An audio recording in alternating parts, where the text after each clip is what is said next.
মাত্র 4 পিস মাছ ভাজা দিয়ে আজকে বানাচ্ছিলাম ফিশ অ্যান্ড সোয়া কাটলেট। তো তার জন্য কিছু প্রিপারেশন করে নিয়েছি, আলু সেদ্ধ করে নিয়েছি, সয়াবিনগুলো ভিজিয়ে কিমা করেছি, এদিকে আদা রসুন বাটা, বাদামগুলো ভেজে রেখেছি। চলো এবার নেক্সট প্রসেসে যাই। বাদামগুলো অনেকটা ছিল, আমি হাফ খেয়ে নিয়েছি এই আর কি।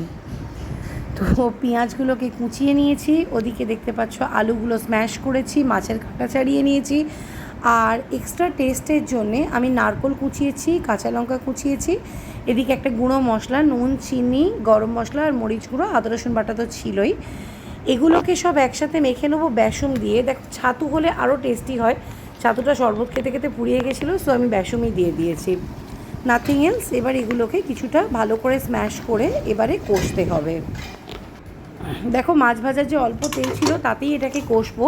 কখন হয়ে গেছে বুঝবে যখন দেখবে কিছুটা ড্রাই ড্রাই হয়ে গেছে আর পেঁয়াজগুলো বেশ সফট হয়ে গেছে। ভেজে মানে একদম ভাজা পোড়া করার কোনো দরকার নেই, পেঁয়াজগুলো সফট হয়ে গেলেই হয়ে যাবে।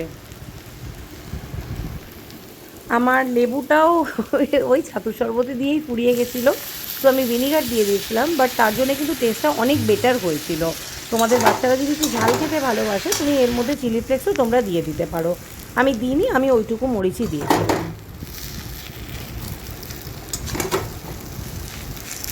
হলুদটা প্রথমে দিতে ভুলে গেছিলাম, তো পরে গিয়ে একটু হলুদ মিশিয়ে দিয়েছিলাম। ও আমি তো আর মাস্টার শেফ নই, ভুল মাত্রই মানুষ মাত্রই হয়। তো মোটামুটি পুরটা রেডি। এবারে এটাকে কিছুক্ষণ এখানেই মানে থাকতে দেবো, এটাকে এখানেই একটুখানি অল্প ঠান্ডা হতে দেবো। আগুনটা দেখো কি অবস্থা হচ্ছে, আজকে বাইরে ঝড় আর আমার রান্নাঘরের পেছনে জানলার কাঁচটা ভাঙা, সো এত হাওয়া ঢুকছে। দেখ এটাকে এবার বন্ধ করে দিই। মনের মতন শেপে গড়ে নেবে। কাটলেট বলছি ঠিকই, এটা একটু ছোটো ছোটো হয়েছিল, বড় করলে আমি ভাজতে গিয়ে ভেঙে ফেলি। ছাকা তেলে বেশ একটু মিডিয়াম আছে এটাকে ভাজবো। মানে দুর্ধর্ষ গন্ধ ছাড়ছিল, মানে মাত্র 4 পিস মাছে কারোর বোঝার সাধ্য নেই। তো ভালো করে ভেজে নিয়ে চায়ের সাথে সবাই মিলে খেয়ে নিলাম। ক্র্যাকার্সগুলোও আমার বানানো। আমাদের হাতে যদি ব্যথা না থাকে তাহলে কিন্তু প্লিজ একটু লাইক দিয়ে দিও। টাটা, সবাই ভালো থেকো।